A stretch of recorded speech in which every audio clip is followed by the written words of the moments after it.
Queridos profesores, queridos padres, queridos estudiantes, es un placer enriquecedor escuchar y compartir con ustedes hoy, esta mañana, reflexiones en torno a algo tan vital como la comunicación en la educación. Las palabras son mágicas, transforman la vida, crean la realidad, pero solo cuando cristalizan, cuando las expresamos, cobran esa capacidad de influir en la persona que nos escucha. Son como las mariposas cuando cobran vida. Las palabras, cuando cobran vida, hacen que las cosas existan. Somos lo que comunicamos y cuando comunicamos, somos. Hace 31 años, mi profesora me escribió 28 palabras que cambiaron e influyeron definitivamente en mi vida. Permítanme que se las lea. Las escribió en este libro de escolaridad hace 31 años y las conservo porque hay que conservar las cosas importantes. Decía lo siguiente: reunido el Consejo Orientador de la Escuela del Mar, cree que el alumno al que se refiere el presente libro de escolaridad puede seguir estudios superiores de BUP. Es decir, yo había acabado EGB y un grupo de personas, de profesores, se habían reunido para llegar a una conclusión, y es que yo no solo estaba capacitado para seguir mis estudios de bachillerato, sino que además pensaban que podía ir a la universidad. Hoy los tiempos son diferentes, pero yo les aseguro que he leído estas palabras durante muchísimos momentos de mi vida. En momentos en donde me desanimé, en donde pensé en que yo no estaba capacitado para estudiar, en momentos de cambio, en turbulencias económicas. Estuve a punto de dejar mi gran pasión, que era estudiar periodismo. Pero estas palabras, junto con las de mi madre, con el apoyo y el aliento firme de mi madre, hicieron que yo fuera a la universidad. Estoy convencido de que cada día ustedes trasladan a sus hijos, a sus estudiantes, mensajes que les ayudan a encontrar el camino, a alumbrar la luz, a reorientar, a fraguar una actitud, una conducta. Por eso yo hoy quiero reconocerles a ustedes el trabajo fundamental que desarrollan y, sobre todo, la importancia que tiene la comunicación en la educación. La comunicación es una habilidad que se puede entrenar, que se puede aprender. La comunicación, amigas y amigos, es la herramienta fundamental que utilizamos en el ámbito profesional. La comunicación sirve para reorientar estados y situaciones en la empresa, en la organización. Sirve para impulsar proyectos, sirve para resolver conflictos, sirve para motivar equipos. Es la herramienta que utilizamos todos los días. Sirve para denegar, para decir que no, para solicitar, para pedir. Sirve para vender. Sirve para gestionar nuestro día a día profesional. Y sin embargo, ¿por qué no le prestamos más importancia a entrenar la habilidad de comunicación en el ámbito educativo? Hay excepciones, desde luego, y aquí hay hoy presentes directores de colegio, profesores que son sensibles y que están tratando de introducir de alguna manera, como actividad extraacadémica, elementos que ayuden a mejorar la habilidad de comunicación. Pero en líneas generales podríamos decir que hemos creado un sistema en donde el conocimiento va del profesor al alumno por vía oral y ese conocimiento viene de vuelta por vía escrita. Es imprescindible que entrenemos la capacidad oral de demostrar la actitud y el conocimiento que tienen nuestros estudiantes. En España tenemos grandísimos profesionales. Estamos haciendo grandes obras, grandes infraestructuras en el campo de la ingeniería civil. Estamos haciendo el AVE de Medina a la Meca en medio de un desierto que se mueve con las tormentas. Tenemos a doctores dirigiendo hospitales en Nueva York. Pero, sin embargo, cuando esos grandes profesionales tienen que participar en foros o tienen que enfrentarse a retos comunicativos, les falta un método, les falta un mecanismo para poder ordenar toda esa información.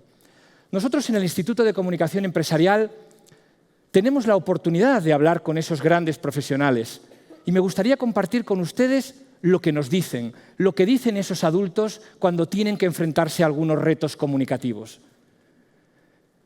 Hay algunos casos extremos y les diré simplemente que algún director general de una empresa multinacional se llegó a desmayar antes de hacer una intervención en un foro internacional.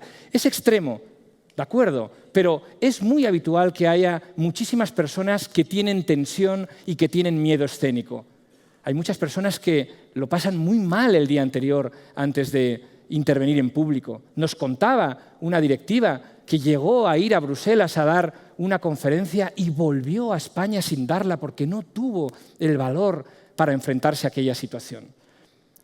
Los profesionales y los directivos también nos cuentan que les faltan herramientas para organizar la información. No saben cómo empezar a hablar, no saben cómo terminar. Les cuesta trabajo encontrar qué es lo importante para el público o para el receptor. Es importante que encontremos también un mecanismo para organizar la información. También nos consultan dudas de comunicación no verbal, no sabemos qué hacer con las manos, no sabemos si mirar al público o no, o como alguno de estos gurús que escriben y que dicen que lo bueno es imaginarse al público desnudo. Yo no lo estoy haciendo, se lo aseguro. Me está ayudando no hacerlo, porque me desconcentraría. Así que tenemos, por un lado, un sistema educativo que podemos mejorar y yo estoy seguro de que hay en todos nosotros esta sensibilidad hacia la mejora. Permítanme que, con toda humildad, comparta con ustedes algunas claves, por si les sirve de orientación. La primera es la reflexión con la que comenzábamos. Lo que no se dice no existe. Recuérdenlo, si no se expresa algo por escrito o de una manera gráfica, no existe. Por cierto, permítanme que pida un aplauso para Fernando de Pablos, que está haciendo un trabajo magnífico de expresar con dibujos y con gráficos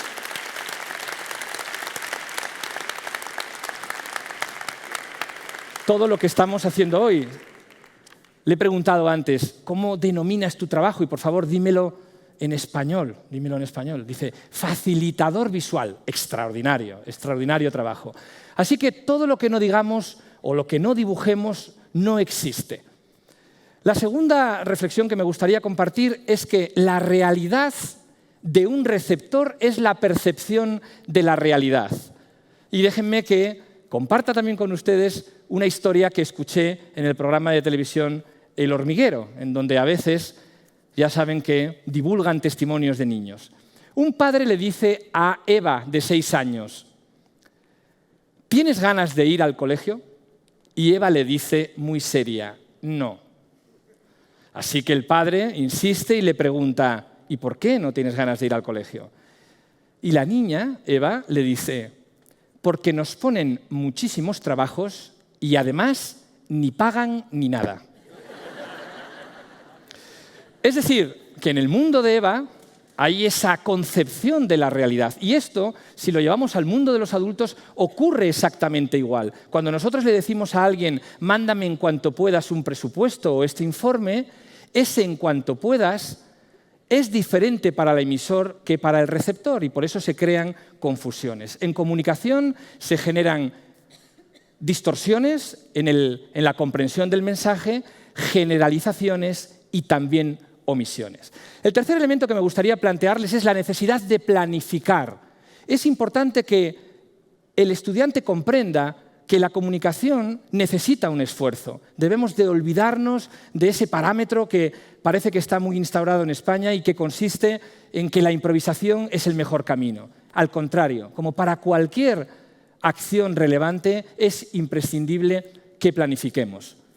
Además, me gustaría hacer una mención que tiene que ver con la necesidad de escribir lo que vamos a decir en alto.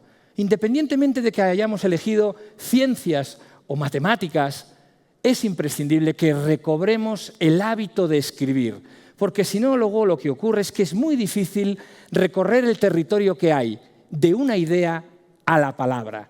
es imprescindible retomar el hábito de la escritura. Como consejo o recomendación particular, yo les animaría a que animen a sus alumnos a hablar en alto, a hacer esa intervención en alto. Es fundamental también que lean en alto sus textos o textos de literatura, pero es importante ejercitar la capacidad de la lectura. Y luego permítanme también que haga una pequeña reflexión sobre las muletillas del lenguaje.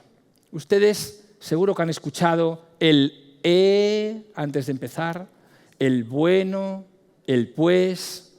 Seguramente habrán escuchado a jóvenes que dicen, ahora voy a hablar yo, ¿vale? Pues vale, pues vale, pues vale. Permítanme que diga que esos son las muletillas piojos del lenguaje. Piojos que se pegan al lenguaje y hay que exterminar desde la infancia. Y un último apunte. Creo que se ha cometido una gran injusticia histórica cuando hemos contado la historia de Cristóbal Colón. Ustedes saben que durante 7 años trató de persuadir a los reyes católicos para que financiaran su viaje. Grandes reuniones en distintas ciudades, seguramente las recorrían a caballo o en burro. Bien, no nos consta en los libros de historia que para conseguir esa negociación utilizara el PowerPoint. No consta, debería de figurar en los libros de texto. Así que, si nos sobra un poquito de champú de los piojos de las muletillas, le damos un poquito al PowerPoint para ver si lo reducimos un poco. Bueno, me gustaría, como les veo tan animados, que se pusieran, por favor, en pie. ¿Les apetece? Pónganse en pie, por favor. Me gustaría compartir con ustedes la experiencia de entrenar un patrón gestual. El premio Príncipe de Asturias, Antonio Damasio, dice que las emociones se representan en el teatro del cuerpo. Es decir, que cuando tenemos tensión, tenemos vergüenza o una autoexigencia a la hora de hablar en público, eso se traslada a nuestro cuerpo y por eso recorremos a veces kilómetros cuando hablamos en público. Bien, a mí me gustaría, si les apetece, que compartamos un patrón gestual por si les sirve de ayuda para hablar en público. Vamos a situar los pies a la altura de los hombros, es decir, quiero decir, con la misma distancia que tienen los hombros, sin adelantar un pie hacia adelante y sin adelantar un pie hacia detrás. Vamos a intentar hablar en público en esta posición. Yo no digo que no nos podamos mover, pero vamos a intentar movernos cuando queramos, no cuando quiere moverse nuestro cuerpo. Bien, vamos a situar las manos a la altura, ¿me aguantas, por favor? Vamos a situar las manos a la altura de la cintura, en la zona del ombligo. Para hacer este ejercicio es importante situar las manos en el ombligo de cada uno. Esto es importante, no en el ombligo del de al lado, en el ombligo de cada uno. Bien, vamos a demostrarnos a nosotros mismos que podemos hacer una comunicación no verbal armónica. Vamos a mover el brazo derecho, ¿lo movemos, por favor? Lo movemos, imagínense que están hablando sin hablar en alto y hubiéramos hecho un gesto.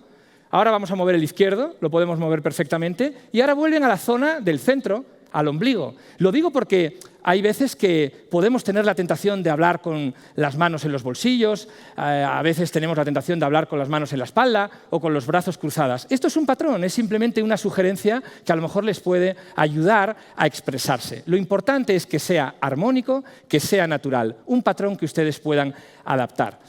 Bien, vamos a decir ahora, si les parece, algo, 3 palabras. Estas son las que le propongo. Comunicación, oportunidad y liderazgo. Hay 3 elementos que aportan la capacidad de persuadir para hablar en público. El contenido, la organización del contenido, la comunicación no verbal y la voz. El reto es que eso esté en sintonía. Si tenemos una comunicación no verbal armónica, estoy seguro de que reforzará el contenido de nuestra intervención junto con una voz solvente. Y eso es lo que vamos a ejercitar ahora. Les voy a pedir, por favor, que respiren por la boca para coger aire y que digamos todos juntos estas 3 palabras, comunicación, oportunidad y liderazgo. Si les parece, lo hago una vez para que logremos hacerlos todos conjuntos. Haríamos así, cuento a 3, 1, 2, 3 y hacemos comunicación, oportunidad, liderazgo, cada uno con sus gestos, pero la clave es que vuelva las manos al sitio. ¿De acuerdo? ¿Se animan? Vamos allá. 1, 2, 3. Muy bien, está muy bien. Vamos a intentar que nos oigan en Alcobendas. Para eso está la voz, para trasladar fuerza y energía. Vamos a hacerlo otra vez. 1, 2, 3. Respiramos. Esto ya es de aplauso. Vamos a aplaudir.